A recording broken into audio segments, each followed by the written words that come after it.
So, if you are familiar with RuPaul's Drag Race, one of my favorite shows, probably the only reality show I watch, you're probably familiar with Katya Zamolodchikova. I think I said that right. Um, and you might also be familiar with Katya's show with Trixie Mattel on YouTube called which is spelled UNHHHH. True story. Highly recommend. So, if you're familiar with Katya and you're familiar with Trixie, you're probably familiar with the concept of Brenda. Brenda comes up a lot, and Brenda generally, and other, sort of nondescript white lady names, they're sort of tossed off a lot. They just refer to random people as Brenda. But in particular, for Brenda, if you watched RuPaul's Drag Race All Stars 2 when Katya came back, and I'll drop the link below. They had a segment where RuPaul and Michelle Visage talked to Katya individually. It was almost like, like the question and answer portion of a pageant, but they were like recording the podcast or whatever that Ru and Michelle do. And they were talking to Katya, and they brought up, how this time around, Katya is returning to the show for All Stars, and, how she's dealing with her negative self-talk, you could call it, or, the inner voices. I think RuPaul refers to them as the voices, the voices of self-doubt. And so Katya said, oh, well, said something I still deal with, but I'm coaching myself through it. And part of the solution when dealing with the voices is to give it a name. And he says, I call her Brenda. And so today, as I've been struggling through life, I gave it a name. I shall call her Brenda. So it's not necessarily negative self-talk that I'm referring to as Brenda. That she gets a different name. We'll call her, Susie. I don't know. But what I've been struggling with this week, well, all the time, but this week it seemed very prominent, was this physical inability to get things done. And when I say physical, I mean, I guess it starts with a thought. It starts with a feeling. It starts with emotions. Honestly, I think it starts with a chemical. I think my hormones, whatever, my transmitters or something, I'm not a neurologist, obviously, or neuroscientist. Something in my body is firing off chemicals that are prohibiting me from being productive.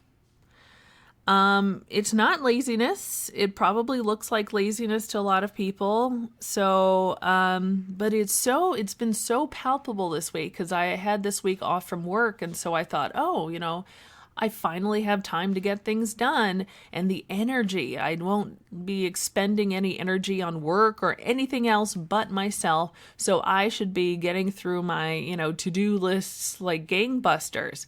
Oh no, that was certainly not the case. It was like slamming into a wall. I got some things done, but it was so hard. And so it seems so, this inability to get things done seems so big, so nebulous, so ominous that today I was like, I'm going to call it Brenda. I'm calling her Brenda. I got to give it a name because, man, Brenda, what a bitch.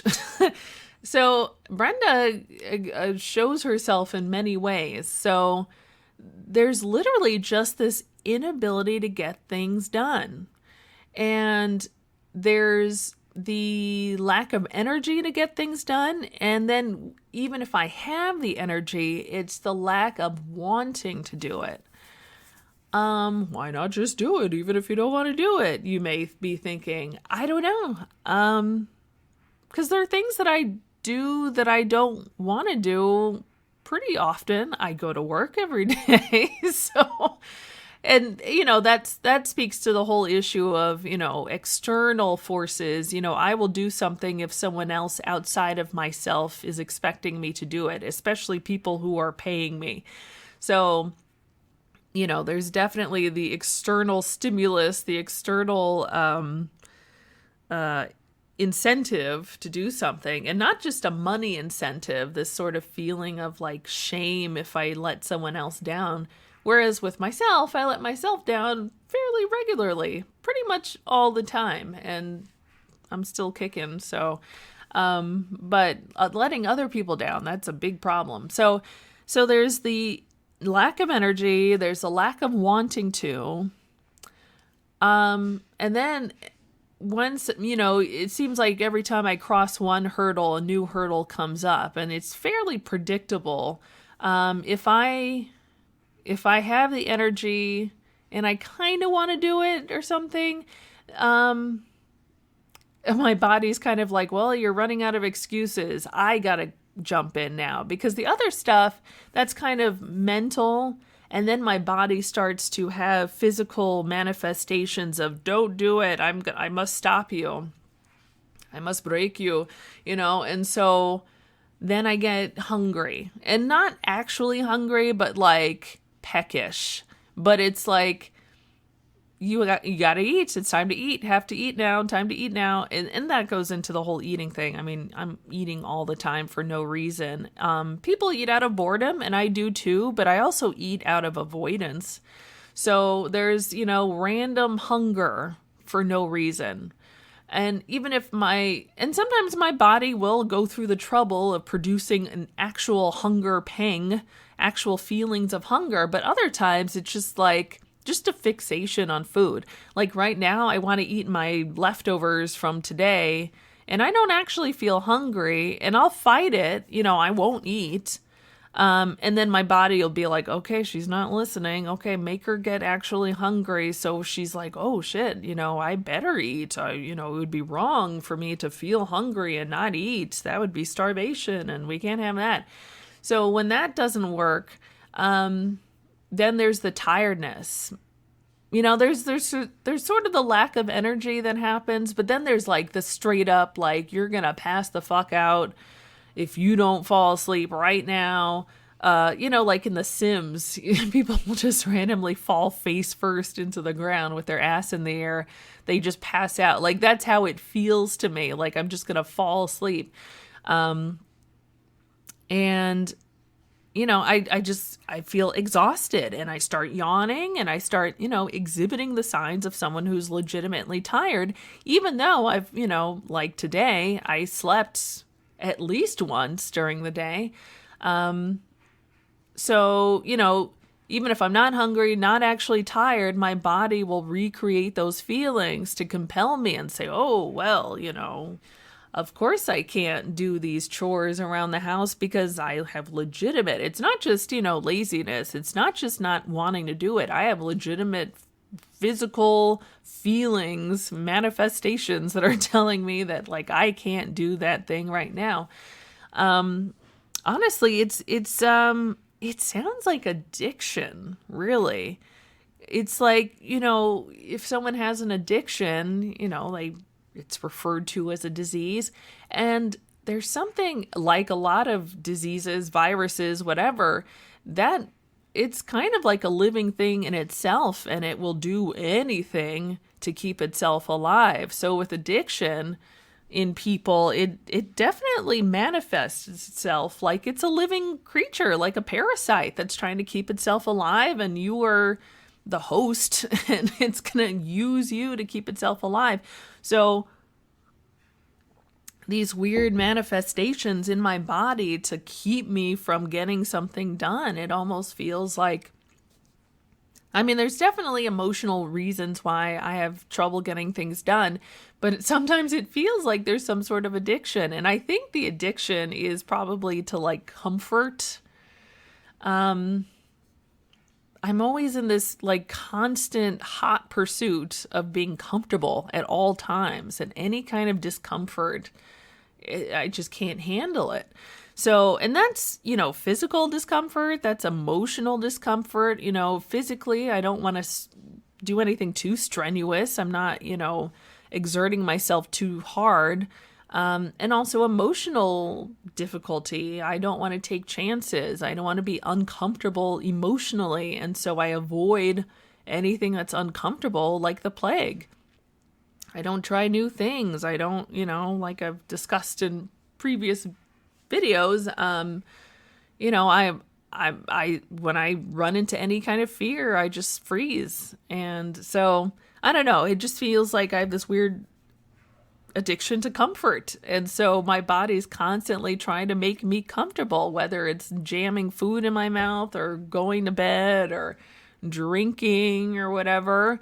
Not that drinking's I've barely had anything to drink during quarantine, so it's been like months.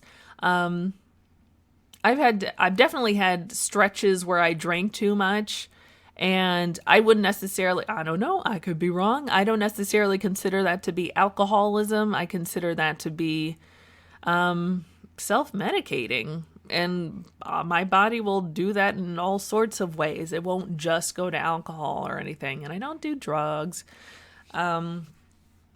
So yeah, but there's always this pursuit of comfort and numbing and, whatever.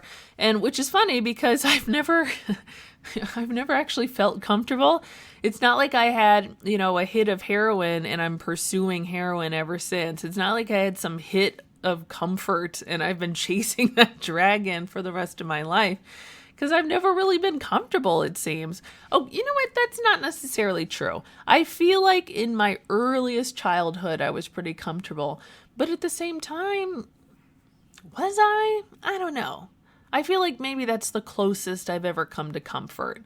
And so maybe I am chasing that comfort dragon for the rest of my life. But yeah, no, that's true. I did feel pretty carefree and comfortable as a young child up till about 6 or something is when I started acting out in school. The reason why I've been in therapy since I was 6 years old on and off is because the school made me go to therapy because I was acting out. So I was definitely displaying symptoms of, something being wrong, whether it was discomfort or what else. I'm still not entirely sure. But yeah, things took a turn around 6. So yeah, I've been not comfortable for a long time. But yeah, I mean, basically there is a comfort in giving it a name. So I'm kind of glad I call it Brenda. It's nice to have, like I said, it's nice to give it a name. I don't know if that's necessarily going to change everything, but, to give it a name makes it a little smaller, makes it a little more tangible. So it's not this ominous dark cloud surrounding me right now. It's some bitch named Brenda. So we'll have to deal with Brenda head on. But yeah, I mean, here I am, I'm recording something right now. So I am being a little productive. I think, naming her has given me a little boost. But yeah, there's, I'm kind of awake now that I'm talking, but like 20 minutes ago, I was exhausted. I was thinking about my leftovers and I was yawning. And there's something, like I said, if you have physical symptoms, it's like, oh, well, now I really have a reason why I can't do such and such. This is serious. This is legitimate. This isn't just laziness. My body is hungry. My body is tired. But it's like, okay, like people work while hungry all the time. People work while tired all the time. No one really died from that unless they did it for, days and weeks at a time. One day of doing stuff while tired and hungry is not the worst thing in the world. So why can't I just do it anyway? I mean, I honestly, for being tired while working more than anything else feels like a form of torture. Boy, and I should know it because I have to wake up at 4:30 every morning to work. But Yeah, being tired. I mean, that's why, I guess that's why they torture people by not letting them go to sleep. Feeling tired is a form of torture. And it feels like it. And obviously I'm not being tortured or anything, but it feels horrible to do things while I'm tired. So I guess that's why my body resorts to that. That is one of its methods to try to stop me. Why my body wants to stop me, I don't know. I guess it's my subconscious saying, no, you really don't want to clean the house. You really don't. I promise you. And my body's like, okay, mission accomplished. Why my subconscious doesn't want me to get things done? I guess it's the, wanting comfort. And it's also the perfectionism. I've got extreme perfectionism. You wouldn't know it by looking at me, but yes, I am an extreme perfectionist. And I think there are two kinds of perfectionists. There's the perfectionists who look perfect, and there's the perfectionists who don't look perfect. I'm definitely that latter group, because it just freezes you. You feel like whatever it is I'm trying to accomplish, I'm not going to do it right. And I can't do it perfectly, so don't do it at all. And, when I approach something that I feel overwhelmed by because I don't think I can reach my own standards with it, I get a distinct feeling of discomfort. And I guess my body's responding to that. It's like, abort. She doesn't want to do it, so we must stop her from doing it. So I have to fight with myself to get through it. And, and that's when Brenda shows up. Because, honestly, really, in a way, Brenda means well. She's just trying to follow orders from my subconscious. My subconscious is saying, this is too hard, we can't do it. And Brenda's like, okay, Brenda's this big muscly person who comes in and carries me away to, keep me away from doing whatever it is, carrying me away from the problem, from the discomforts that, I'm so desperate to ignore or avoid. So yeah. So you see, look, we've developed an understanding of Brenda. We've named her, and now we get where she's coming from. She's just doing her job. She's just a paid bodyguard who's a little heavy-handed, and she answers orders from my subconscious, but not my conscious. My conscious is like, wait, stop, Brenda, no. So yeah, I guess I have to get my subconscious and my conscious working together. We have to reassure my subconscious that yes, it's not necessarily going to be perfect, but we still have to do it anyway. So please don't call Brenda. And that'll take a while, honestly. I could tell my subconscious right now, like, calm down. Just deal with, don't get uncomfortable. There doesn't have to be discomfort. We're just going to do the thing. It's not going to be perfect, and that's okay. We don't need Brenda. Brenda can stay where she is. Yeah. Honestly, I feel, talking through it right now is making me feel a little more motivated, and the perfectionism voices are quieting down a little bit. So, but they'll be back. Let's be honest. So, anyway, let's say hello to Brenda.